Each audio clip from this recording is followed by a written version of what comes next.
তুই কিন্তু দিদি এটা ঠিক করলি না। তুই বাড়িতে কাউকে কিছু না জানিয়ে, বাবা মাকে না জানিয়ে এই মাতালটাকে বিয়ে করেছিস। সারাদিন মদ খায় রাস্তায় পড়ে থাকে, তুই এই মাতালটাকে বিয়ে করেছিস। বাবা মা কিন্তু তোর এই বিয়ে কোনোদিনও মেনে নেবে না। ভাই তুই ভুল করছিস, বিশ্বাস কর। ওর এই বদগুণটা ছাড়া বাকি সব গুণ ভালো। ভাই তুই বিশ্বাস কর, আমি আমার ভালোবাসা দিয়ে ওর এই নেশাটা ছাড়িয়ে দেব। চলি রে ভাই। বাই শালা। ভাগ বকচোদ মাতাল। কেটে পারা। আরে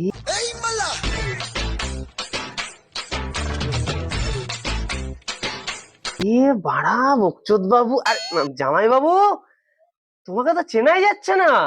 কেমন আছো শালা? ভালো। দিদি কোথায়? আরে এই যে, আরে করছোটা কি তুমি? আরে বাপের বাড়িতে এসেছো? আরে না রে